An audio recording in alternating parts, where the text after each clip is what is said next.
ওম নমঃ শিৱায় নমস্কাৰ বন্ধুসকল পুনৰ এটা গুৰুত্বপূৰ্ণ ভিডিঅ'লৈ স্বাগতম জনাইছোঁ।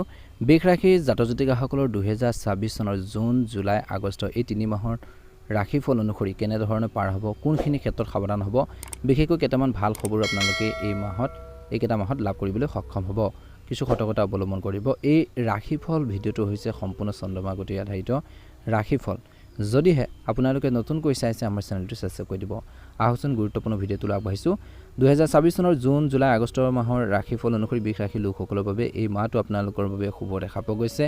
ধন, স্থিৰতা আৰু পৰীক্ষাৰ মাহ। শনি আপোনালোকৰ বৃহস্পতিৰ দৃষ্টি থাকিব বুলি কৈছে। বিশেষকৈ জুন মাহত ধৈৰ্য আৰু পৰিশ্ৰমৰ মাহ হ'ব বুলি কৈছে। মূল প্ৰভাৱ শনি প্লাছ বুধৰ যি আপোনালোকৰ যুগত জুনৰ 10 তাৰিখৰ সময়খিনিত অলপ অশুভ আছে। কামত অলপ বাধা, কাগজ পত্ৰত ভুল হ'ব পাৰে। ধন সম্পত্তিৰ ক্ষেত্ৰত বা কৰ্ম আৰু ধনৰ ক্ষেত্ৰত চাকৰি স্থিৰ থাকিব, কিন্তু প্ৰমোচন বদলি পিছুৱাই যাব পাৰে। ব্যৱসায়ত কাজ বিশেষকৈ শ্ল' হ'ব। খৰচ বেছি হ'ব বুলি কৈছে ব্যৱসায় বা কৰ্মৰ ক্ষেত্ৰত। ঘৰখনৰ মেৰামতিৰ বাবে ধন টকা পইচা যাব পাৰে। গাড়ী মেৰামতিৰ বাবে খৰচ হ'ব পাৰে। বেমাৰ আজাৰৰ বাবে খৰচ হ'ব পাৰে বুলি কৈছে। নতুন বিনিয়োগ নকৰিব বুলি কৈছে। জুন মাহৰ শেষৰ ফালে পুৰণি ধন ঘূৰাই পোৱাৰ সম্ভাৱনাও দেখা পোৱা গৈছে। বিশেষকৈ সম্পৰ্কৰ ক্ষেত্ৰত বিশেষকৈ আপোনালোকৰ পাৰ্টনাৰক জীৱন সংগীৰ লগত বা নিজৰ বিশেষকৈ আপোনালোকৰ বৈবাহিক জীৱনতে হওক, নিজৰ সংগীৰ লগত বিশেষকৈ কথা বাৰ্তাত ভুল বুজাবুজি হ'ব পাৰে বা প্ৰেম জীৱনতো হ'ব পাৰে। গতিকে মই ঠিক বুলি নকৈ শুনিবা বুলি কৈছে বেছি। গতিকে ধ্যান ৰাখিব। কিছুমান ক্ষেত্ৰত প্ৰশংসা কৰিবলৈ শিকিব লাগিব। বিবাহিতসকলৰ বাবে পৰিয়ালৰ দায়িত্ব কিন্তু এই জুন মাহত বাঢ়িব বুলি কৈছে। স্বাস্থ্যৰ ক্ষেত্ৰত ডিঙিৰ কিছু সমস্যা, গলাৰ সমস্যা, দাঁতৰ কিছু সমস্যা, থাইৰয়ডৰ কিছু সমস্যা হ'ব পাৰে। গতিকে যত্ন লওক বুলি কৈছে এই জুন মাহত বৃষ ৰাশিৰ জাতক-জাতিকাসকলে। বেছি মিঠা বস্তু নাখাব, গাখীৰজাত বস্তু কমকৈ খাওক। একে সময়তে ভৰি ফুলা, পানী জমা হোৱা অথবা গেছৰ সমস্যা হ'ব পাৰে। গতিকে এই জুন মাহত খোৱা বোৱাৰ ক্ষেত্ৰত বৃষ ৰাশিৰ জাতক-জাতিকাসকলে বহুত বেছি সাৱধান হ'ব লাগিব। উপায়স্বৰূপে শনিবাৰে ক'লা তিল দান কৰক বুলি কৈছে। এই মাহত কিন্তু নিজৰ মনোযোগ আপোনালোকে কৰ্মৰ প্ৰতি ধ্যান ৰাখক বুলি কৈছে। ছাত্ৰ ছাত্ৰীসকলৰ বাবে জুন মাহটো অত্যন্ত গুৰুত্বপূৰ্ণ মাহ হ'বলৈ গৈছে। ব্যৱসায়ীসকলে এই মাহত কিন্তু ধৈৰ্য বজাই ৰাখি কাম কৰিব লাগিব। ধন সম্পত্তিৰ ক্ষেত্ৰত আয় স্থিৰ হ'ব, কিন্তু খৰচো বাঢ়িব বুলি কৈছে। প্ৰেম আৰু পাৰিবাৰিক দৃষ্টিকোণৰ পৰা বিশেষকৈ নিজৰ সংগীৰ লগত কমিউনিকেশ্যন গেপ থাকিব। সৰু কথাত খং উঠিব পাৰে। তুমি মোক বুজা নাই বুলি কাজিয়া কৰিব পাৰে। বিশেষকৈ 10 পৰা 14 জুনৰ সময়খিনি বেকআপৰ যুগ, কিন্তু শেষত আপোনালোকৰ মিলন আহিব বুলি কৈছে। ভুল বুজাবুজিবোৰ দূৰ হ'ব। বৈবাহিক জীৱনত শহু শাহুৰ আপোনালোকৰ কৈছে যে স্বাস্থ্যৰ দায়িত্ব থাকিব। সন্তানৰ পঢ়া শুনাৰ এক্সামক লৈ চিন্তা থাকিব বুলি কৈছে যিসকল বৃষ ৰাশিৰ জাতক-জাতিকা আছে। দাম্পত্য জীৱনৰ সুখ আৰু মাজে মাজে কিন্তু বিশ্বাস হেৰুৱাব পাৰে বুলি কৈছে। স্বাস্থ্যৰ ক্ষেত্ৰত বিশেষকৈ আপোনালোকক কৈছে দুৰ্বল ঠাই, ডিঙি, গলা, দাঁত, কাণ সমস্যা হ'ব পাৰে বুলি কৈছে। গতিকে ধ্যান ৰাখিব লাগিব বুলি কৈছে। টনচিল এনজেজ আপোনালোকৰ সমস্যা হ'ব পাৰে। ভৰি ফুলা, পানী জমা হোৱা, বেছি মিঠা, বিশেষকৈ আপোনালোকে আইচক্ৰীম কমকৈ খাওক বুলি কৈছে।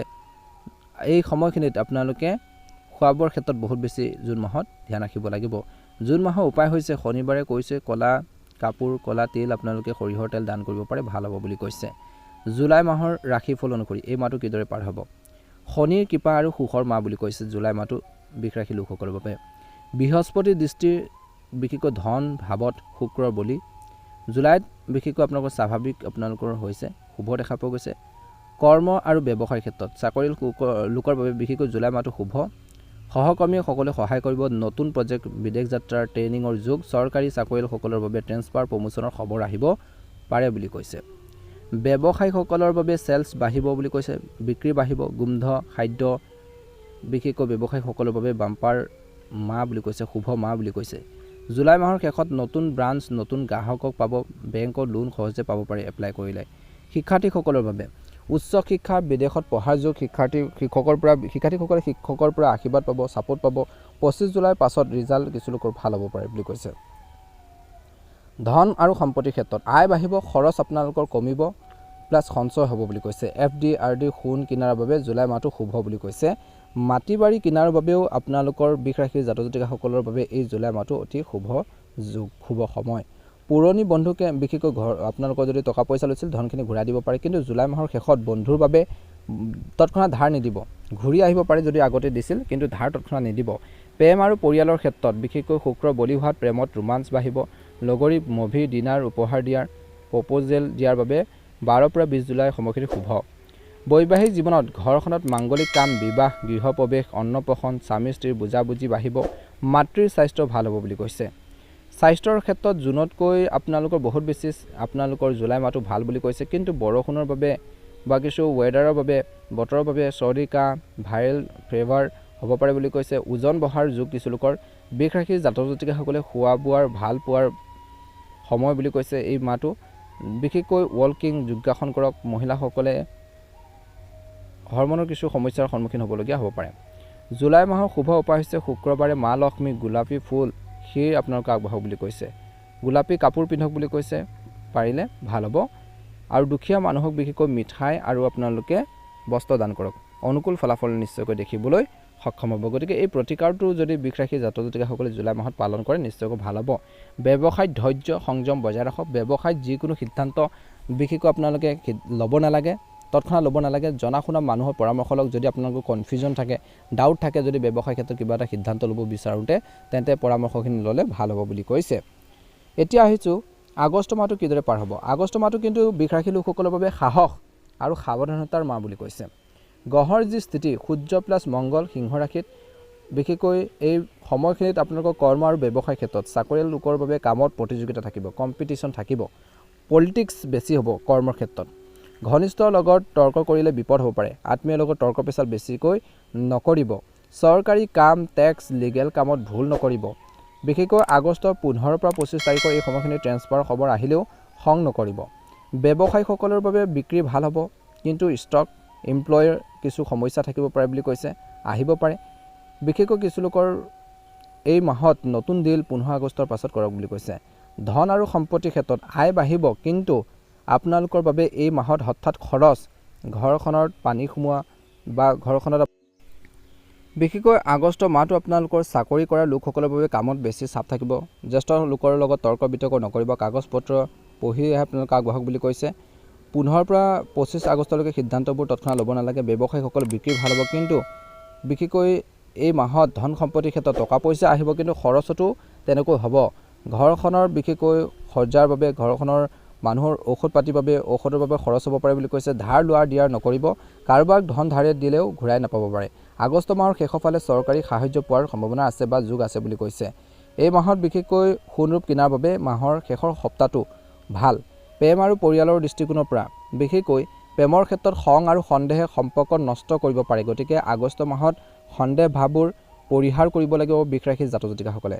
বিশেষকৈ নিজৰ পাৰ্টনাৰক চেক কৰাৰ অভ্যাস গঢ়ি তোলা বুলি কৈছে। কথাবোৰ যদি সমস্যা হৈছে, সমস্যাখিনি কথা বতৰাৰ জৰিয়তে সমাধান কৰিব পাৰিব। গতিকে বুজাবলৈ চেষ্টা কৰিব। 20 আগষ্টৰ পাছত মন ভাল হ'ব। বৈবাহিক জীৱনত বা বিবাহিত ঘৰত সন্তানৰ জিদ আৰু পিতৃ মাতৃৰ স্বাস্থ্যক লৈ চিন্তা থাকিব। স্বামী স্ত্ৰীৰ মাজত ভুল বুজাবুজি কমিব। একেলগে বহি কথা পাতক বুলি কৈছে।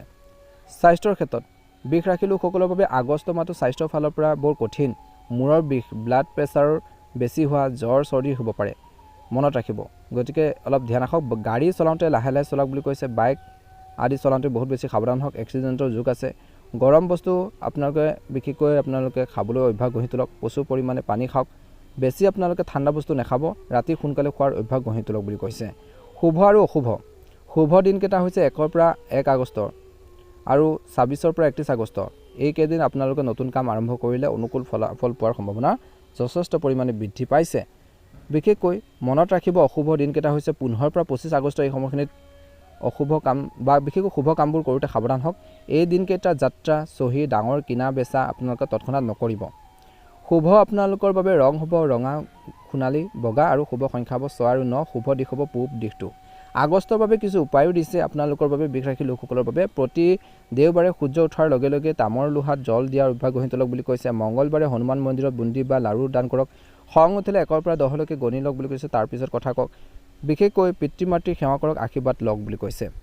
মনত ৰাখিব কিছুমান ক্ষেত্ৰত আগষ্ট মাহত সাহসেৰে কাম কৰাৰ সময়, কিন্তু খং আৰু লোভ এৰি দিয়াৰ সময় বুলি কৈছে। গতিকে নিজক আৰু নিজৰ পৰিয়ালক ৰক্ষা কৰক বুলি কৈছে। এই মাহৰ শেষৰ ফালে সকলো সমস্যা কমি আহিব। ধৈৰ্য ধৰক। শুক্ৰদেৱে আপোনালোকক সহায় কৰিব। আপোনালোকৰ সকলোৰে 2026 চনৰ এই আগষ্ট, বিশেষকৈ জুন, জুলাই, আগষ্টৰ মাহটো সুন্দৰভাৱে পাৰ হওক। বৃষ ৰাশিৰ জাতক জাতিকাসকলৰ মনৰ ইচ্ছাবোৰ পূৰণ হওক।